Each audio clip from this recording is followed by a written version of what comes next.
autumn, the fall, the favorite season of many an introvert. It's always been my favorite season personally, as with a lot of other people like me. Although very rarely have I ever stopped to ponder the deeper reasons as to why. It was always just something I accepted as an innate part of my being. If you would have asked me when I was a child what my favorite thing about fall was, the answer would have been really easy. Halloween. Every kid loves Halloween.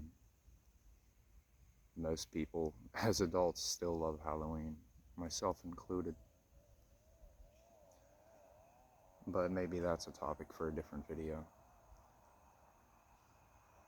If you would have asked me when I was 16 what I loved so much about autumn, and this was around the time that I began to develop my introspection, right around the time my internal dialogue began to drown out the world around me, and the overstimulation forced me, in a way, to self-isolate.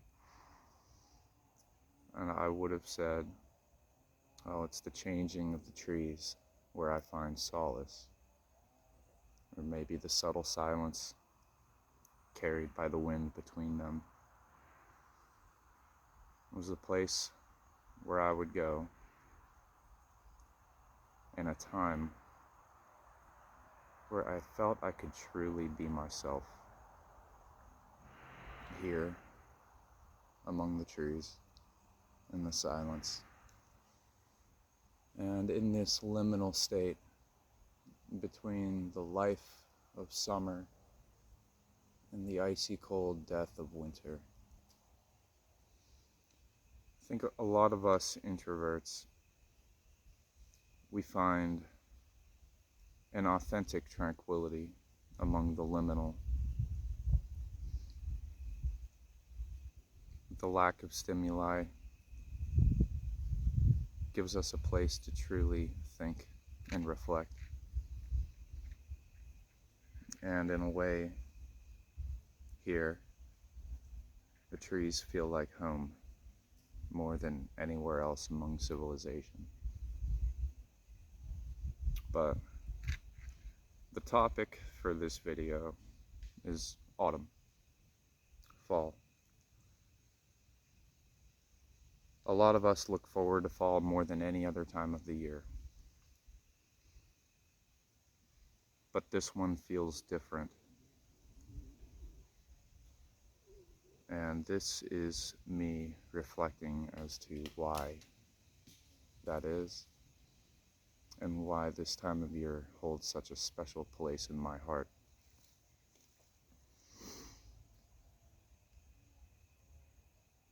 As an adult, I've begun to view autumn in a way as mourning the death of summer. Summer is a time for revelry and vitality, feeling the energy of the sun. The whole world is moving faster every year. And then in winter, it just stops. You don't see people outside. You don't see very many animals. You don't see any insects, except for those that are already in your house. But autumn is like the meeting between those two worlds. It's no coincidence that Halloween, or Samhain, is viewed by many spiritualists and pagans as the time when the veil between life and death is at its thinnest. It is, in essence, a very liminal time and place. Autumn usually brings with it the cozy comforts of warm clothes, hoodies, bonfires, pumpkin spice and apple cider, hearty stews and soups, stuff that nourishes the soul.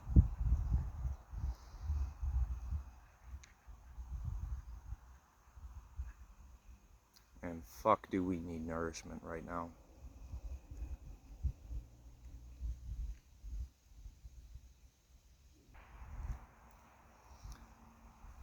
This time of year always brings with it in me a sense of melancholia, an urge to sit in silence and think and reflect. Just like the celebrations of the season are all about the harvest, all about reaping what we have sown, so too I tend to think back on what seeds I planted in spring. Did I nourish them over the summer? And what am I getting out of it now?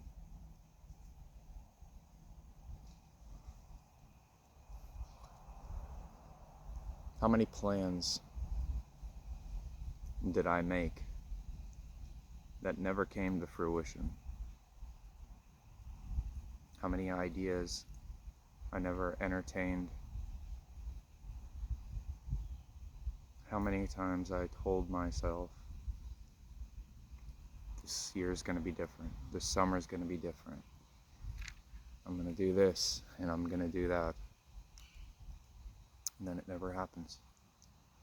There's always next year. And now, with the way the world is, it's really starting to set in. Is there going to be a fucking next year?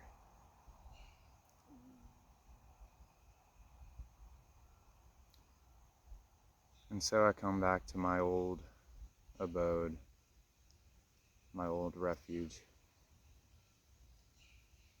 and I sit and I think.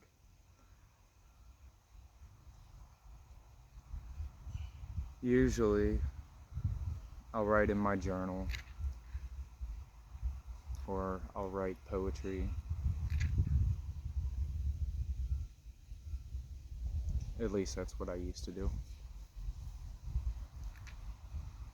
It's so easy to get caught up in the rat race of life that you start to neglect the things that fulfilled your soul.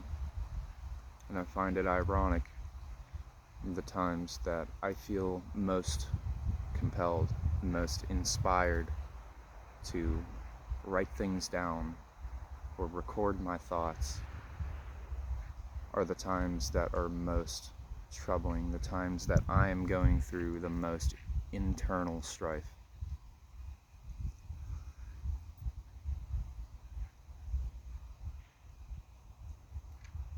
This year feels so different. There used to be such a sense of excitement and positivity, festivities and celebrations.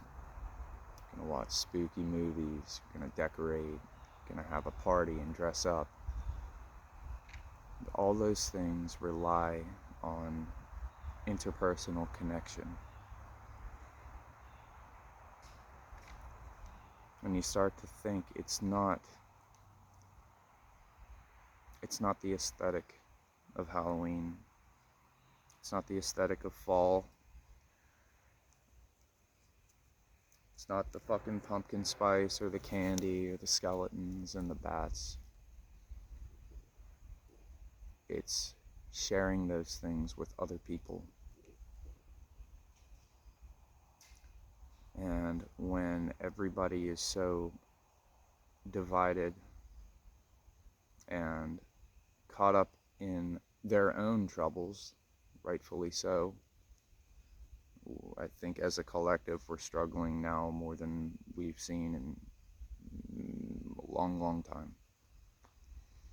And with the rise of social media, which promised us connection. Easier to connect to anybody in the world at the touch of a fucking button. And yet we feel so disconnected. We feel disconnected from each other. We feel disconnected from ourselves. Everything we put online is through the filter of our persona.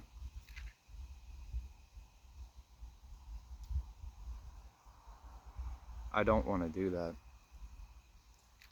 I want to bring back the authenticity. I want to bring back the connection. Even if that means me here, alone, connecting with myself amongst the changing autumn foliage, feeling the brisk wind while the world around slowly dies.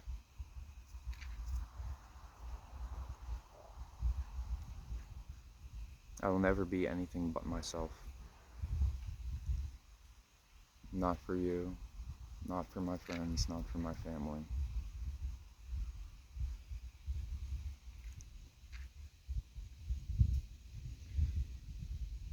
So, if any of what I've said at all resonates with you, then I would encourage you to do as I'm doing. Find a nice quiet spot, preferably with trees, and just sit in silence and think, or even talk to yourself. You would be amazed at things that you learn when you talk to yourself. And it's only when you reestablish that connection with your own soul and your own being that you can begin to connect with the people around you.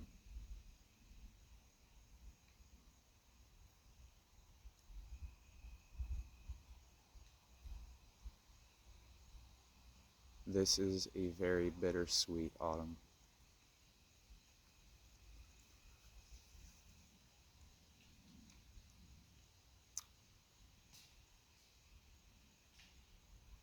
I want things to change.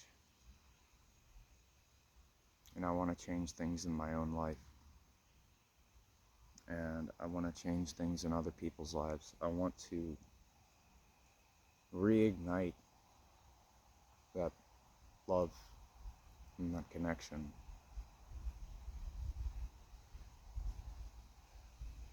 I want to bring back the joy.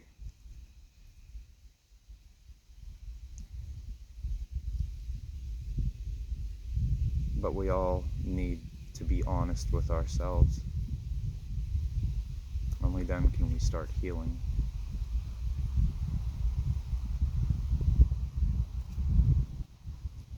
And until then, I don't think autumn will quite ever be the same.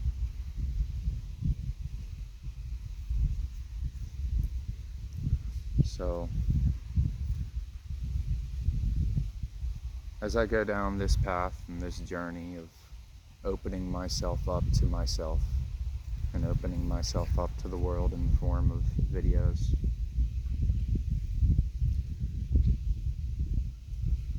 I'm not going to concern myself with destination.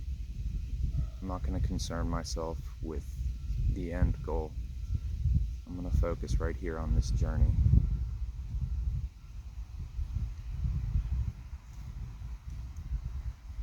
After all, for those of us whose internal dialogue is louder than the world around them, what else is there for us to do? We spend so much time in our own heads. Mosquitoes. We spend so much time in our own heads that all we want to do is retreat.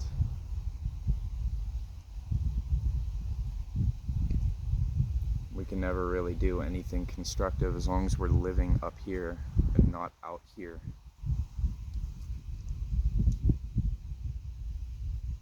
I think the only way for me personally to reconcile that internal conflict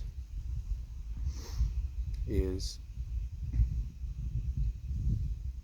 to just speak my heart. And whether that gets me loved by few and hated by many, or people just genuinely don't care,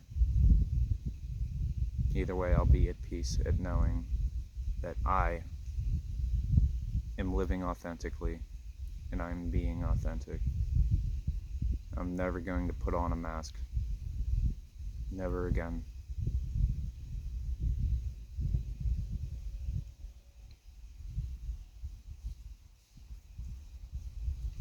It just doesn't feel the same.